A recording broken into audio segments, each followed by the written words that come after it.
la tere yi def yow kenn doo def programme yow lu mu xat-xat da ngay dugg. tey ñu sonnee ci yoon bi. waaw dañu xaw a yéex a commencé rek. des soucis techniques peut-être. alors ñu lay ziar bu baax le doyen des jeunes reporters. donc ku ne xam na ni jamono ji nag actualité judiciaire nekk na bu baax a baax lu nga xamante ni sénégalais yi ñu ngi ciy def taxaw seetlu ginnaaw réforme yi nga xamante ni mi ngi koy amal ca Diamniadio di ay ponk yu am solo yoo xamante ni lu bëri dinañ ko càmbaraat am ay jooyantu yu bëri yoo xamante ni dinañ ko def ci justice bi mais am na ay mots yu bëri wala ay doxalin yu bëri yoo xamante ne am na Sénégal yu ci mel ni garde à vue retour de parquet mandat de dépôt entre autres loolu sénégalais yi dund nañ ko pratiquer nañ ko comme li may wax rek dafa bokk ci bilan wu Macky Sall mais da ciy baax parfois ñu dikkaat ci am yenn définition yu bëri yu nga xamante ne dañ ko ciy def donc ci loolu la ñuy def taxaw seetlu tey ak suñu chroniqueur du jour donc xëy na rek boo mënee ñëw ci nit ñi nga xamante ni ñoo mën a mëne tey une enquête pénale yan lay doon. D'abord il faut que ñu définir li nga xam ne d'abord moom mooy l'enquête pénale. l'enquête pénale xam lan mooy enquête pénale. parce que enquête pénale dafa am enquête journalistique dafa am yeneen enquête am. donc enquête pénale moo di enquête bi nga xam ne day permettre à ce que ñi nga xam ne ñooy officier de police judiciaire ak agent de police judiciaire ñu mën a rassembler ay preuves ci nit koo xam ne dañ ko tuumaale daa def dara. donc preuve yi nag mën na nekk à charge comme à décharge donc bu ñu enquête du ñu jël rek preuve yi nga xam ne day accabler nit ki. même preuve yi nga xam ne da jàpp nañ ne mën na ko setal bu demee ci tribunal wala mën na ko setal sax foofu noonu avant mu yegg ci procureur yooyu yëpp dañ ko tenir en compte donc en gros loolu mooy enquête pénale. enquête pénale d'accord. Qui sont habilités et maintenant les personnes qui sont habilitées junj naa ko sànq mooy les officiers de police judiciaire et les agents de police judiciaire. li nga xam ne ak procureur de la République aussi procureur de la République parce que moom mooy patron wu bu ñuy def enquête pénale c'est le patron comment dire le procureur de la République moom mooy le patron des enquêteurs. waaw moom mooy le patron des enquêteurs bu dee cour d'appel nag kii nga xam ne mooy procureur général moom mooy nekk le patron. ak la chambre d'accusation.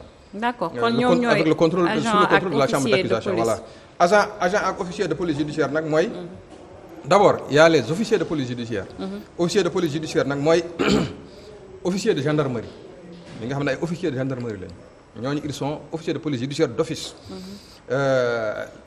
Les sous-officiers de gendarmerie exerçant des fonctions de commandant de brigade dafa am ay sous-officiers de gendarmerie yoo xam ne dañ nekk ay commandant de brigade mën nañu wax commandant de brigade de Koumpentoum commandant de brigade de Koungheul nangam ñooñu. loi bi dafa leen reconnaître statut officier de police judiciaire. mu am aussi les commissaires de police aussi d'office. donc et de juré ay officiers de police lañ ay officiers de police judiciaire lañ plus maintenant les officiers de police les élèves officiers et sous-officiers de gendarmerie nominativement désignés voilà machin donc sur proposition des autorités dont ils relèvent après avis conforme de la commission. donc lii mooy catégorie bi nga xam ne mooy officier de police judiciaire yi. donc souvent ñoom ñooy coiffer les enquêtes maintenant dañ ko confier à leurs éléments enquêteurs quoi. d'accord mais quel est le rôle des officiers de police judiciaire. seen rôle comme code de procédure pénale moo ko tënk. donc ñoom ñooy recevoir plaintes yi. les plaintes et dénonciations. plainte mooy ki nga xam ne moom mooy victime bi. waaw. ki nga xam ne moom la ñu sàcc kii am moom la ñu gaañ wala moom la ñu faat ñoñam wala yooyu loolu kooku plainte la. dénonciation nag boo rombee par exemple ñaari nit di xeex kenn kiy jam keneen ki boo demee police nga signalé ko loolu dénonciation lañ ko wax. ça s'appelle une dénonciation. donc donc ñoom nag les officiers de police judiciaire ñoom ñooy recevoir yooyu noonu. les comment dirais-je les dénonciations et les plaintes. am nañu droit requérir la force publique donc ñoom yoon dafa leen may. bu ñu yégee benn mbir moo xam ne dafa jalgati yoon benn acte de benn délit benn contravention wala benn crime. benn acte de délinquance. donc ñoom yoon may na leen ñoom sañ-sañ. ñu woote wallu donc requérir la force publique woote wallu li ñuy naan souvent renfort. donc loolu yoon moo leen ko may. et puis mën nañ aussi recevoir les déclarations li ñu naan ay dépositions ak yooyu ñi nga xam ne ñëw nañu police def plainte wala def dénonciation donc ñoom la yoon may ñu déglu ñooñu. d'accord wax nga léegi waxu officier de police judiciaire mais lan mooy donc la différence entre ñoom ak les agents de police judiciaire. Les agents de police judiciaire nag mooy éléments yi nga xam ne ils sont placés sous l'autorité des officiers de police judiciaire. Mais amuñu sañ-sañu officier de police judiciaire maanaam c'est pas des commissaires de police c'est pas des chefs de brigade des sous-officiers chefs de brigade c'est pas des officiers de gendarmerie. ak ñi nga xam ne limoon nañ leen sax mooy éléments yi nga xam ne dañu nekk ci commissariat yi ak brigade gendarmerie mooy les militaires de la gendarmerie les membres de la force de police seen mission mooy seconder ñi nga xam ne ñooy officier de police judiciaire dans l'exercice de leur mission. Parce que souvent du commissaires yi ñooy def enquêtes yi. Souvent c'est leurs éléments yi nekk foofu nga xam ne bon peut-être ay brigadiers lañu wala ay comment ça s'appelle encore en tout cas c'est des éléments de rang. des gendarmes donc ñooñu ñooy def kii yi donc ñooñu on les appelle agents de police judiciaire. D'accord alors on entend souvent parler.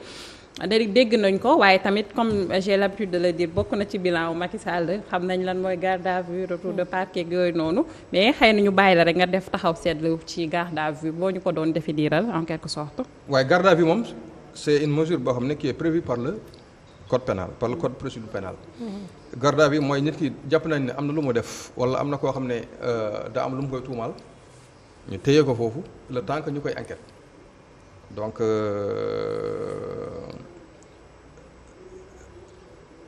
Code bi dafa ne la garde à vue est une mesure par laquelle on retient un suspect ou un témoin dans les locaux de la police ou de la gendarmerie. Souvent booy faral di dem police wala gendarmerie brigade gendarmerie yi da ngay gis am na benn box buy nekk foofu bon les gens dans le jargon sax ñoom ils appellent ça le violon. Foofu la ñuy téye ndiku ah. c'est-à-dire c'est une détention provisoire quoi. Foofu la ñu koy téye le temps que ñuy boucler enquête bi déférer ko auprès du procureur de la République wala. ñu boucler enquête bi jàpp ne bon peut-être liñ ko jiiñ ni defu ko après ñu libéré ko. ndax garde à vue dafa am temps bien déterminé. Voilà donc garde à vue effectivement dafa am temps en règle générale c'est 48 heures mënul dépasser 48 heures. bu dépasser 48 heures rek soit da nga ko nit ki da nga ko war a déférer devant le procureur wala nga libéré ko mais maintenant loi bi dafa prévoir am na ay matières yoo xam ne foofu délai bi mën nañ ko prolonger. mooy par exemple bu amee li ñuy naan délit et crime contre la sûreté de l'État. Je sais pas si vous vous rappelez la garde à vue de Idriss Seck. En 2005. C'était une garde à vue qui avait duré presque une semaine. Parce que boobu li ñu ko jiñoon mooy atteinte à la sûreté de l'État. Les délits comme ay terrorisme wala yooyu les crimes yi nga xam ne comme ay terrorisme parce que les crimes la yooyu souvent aussi dañuy permettre à ce que ñu dépasser 48 heures mais en règle générale retenez que kii bi comment dirais-je le délai c'est de 48 heures. 48 heures yi moom bu jotee rek da nga ko war a déférer wala nga libérer ko. Tout à fait. Donc loolu sax moo indi loo xam ne après dinañ ci ñëw xam naa. dinañ ci taxaw seetlu. Alors retour de parquet aussi nekk na loo xamante ni jox na coow bu baax a baax Sénégal lan nga ñu ci mën a wax. Retour de parquet justement nag. dafay. En fait parce que comme délais yi dañoo court les délais sont très courts 48 heures ci 48 heures yi nga war a déglu nit ki nga war a def say peut-être say investigation bopp ensuite nga war ko jébal procureur wala nga war ko libérer des fois am na ñoo xam ne dañuy ir recours à la médiation pénale mooy nit ki nangu na ne li mu def moom moo ko def bon mais ñu seet nan lañ koy arranger parce que bu fekkee ne par exemple dafa def escroquerie wala abus de confiance daa jël xaalisu jàmbur wala yooyu daa kii terrain jàmbur wala yooyu te jaay terrain wala quelque chose comme ça ñu ne au lieu que ñu koy kii léegi dañ ko permettre li nga xam ne moom lañ koy toppee mu fay ko après jarul muy ñu koy jàllale ci procureur. Donc yooyu des fois day laaj ñu allonger délai yi mais malheureusement bon là y a le code de procédure pénale qui est là qui dit que 48 heures yi bu matee da nga ko war a jébal procureur. Donc ce qui fait que am na ay kii yoo xam ne dañuy am benn voie de contournement mais loolu spécificité droit sénégalais la. Droit sénégalais rek moo am retour de parquet. boo duggee ci Google def retour de parquet tu n'en trouveras ni au Bénin ni au Togo ni en Nouvelle-Zélande Sénégal rek moo am retour de parquet. Sénégal rek la am mais encadré wuñu ko aussi pour wax ñu ñaata retour de parquet la ñu war a def nit ki parce que da ngay gis koo xam ne jàpp nañ ko surtout si détenu politique yi weesu moom retour de parquet daay bi day mel ni finalement. non xam nga loo xam ne aussi loo xam ne c'est pas prévu par le code loolu mënuñ ci. ñoom dañ ciy demee rek d'accord. mënuñ ko réglementer. Des fois aussi il arrive que ñu pare dossier bi le dossier a été carrément bouclé dans les 48 heures. mais on ne trouve pas parce qu'il y a pas suffisamment de magistrats on ne trouve pas un magistrat instructeur bu ñu war a jox dossier bi. donc ce qui fait que nit ki dañ koy delloo ci beneen commissariat du commissariat bi ñu ko kiiyee woon de. du commissariat bi ñu ko doon entendre bu ñu ko jàppee woon dañ ko yóbbu ci beneen commissariat souvent sax da ngay dégg ñu ne a fait l'objet d'un retour de parquet. Il a passé la nuit au commissariat du port. fekk sax du commissariat du port moo ko doon entendre. fekk commissariat Bel Air la wala commissariat Grand Yoff wala commissariat Parcelles mais. pour respecter la loi parce que mënuñu ko delloo commissariat bi mu nekkoon donc ñu kii ko yóbbu ko beneen commissariat boo xam ne bu bokkul ak commissariat port comme moom moo yaakaar naa bon bokk na ci yi gën a jege. peut-être tribunal loolu tax souvent ñu leen di fanaan loo foofu. te foofu aussi bon loolu c'est à l'intention vraiment de nos confrères souvent dañu naan bénéficier d'un retour de parquet. alors que c'est pas un avantage. c'est pas un avantage c'est une contrainte supplémentaire koo xam ne dafa waroon def 48 heures ñu defeere ko devant le procureur mu libéré ko wala mu yóbbu ko ci ñu atte ko bu def flagrant délit wala yooyu. wala mu yóbbu ko instruction. kooku buñ ko naree yóbbuwaat ci beneen commissariat donc c'est pas un avantage. xam nga boo nee bénéficier mooy bénéfice la mooy avantage. bénéficier d'une liberté provisoire. voilà loolu c'est un avantage. mais lii man je préfère plutôt à faire l'objet d'un retour de parquet. alors retour de parquet boobu je pense que war na bokk alors ci réforme yi nga xamante ne ñu ngi koy waxtaanee jamono ji comme nee nañ nekkul ci suñu ay këyit wala ci code pénal bi je pense que war nañu koo jooyanti bu baax a baax parce que nekk na loo xam ne doyen jeune reporter ñi nga xamante ni ñoo di droit de l'hommiste yi ñu koy décrier bu baax. waaw mais le retour de parquet existé wul en tant que disposition boo xam ne mi ngi ci code bi. mais ñoom dans le jargon technique. juridiquement les gens parlent d'ordre de remise à disposition. ordre de remise à disposition. maintenant effectivement c'est une mesure boo xam ne le retour de parquet c'est une mesure. Dérogatoire boo xam ne dañ koy droit de l'homme dañ ko critiquer dañ ko ñaawlu bu baax a baax. Notamment bon damay jël benn exemple rek kii di Senghor yi nga xam ne il est chargé des affaires juridiques et de la protection à la RADDHO nee na le retour de parquet est sans fondement légal nee na aucun texte ne le consacre au Sénégal moom moo koy wax. C'est un abus de pouvoir une détention arbitraire rien d'autre pire c'est un traitement inhumain cruel et dégradant qu'aucune circonstance ne saurait permettre. loolu mi ngi ko ci benn tribune la boo xam ne daf ko publier woon ci Séné Plus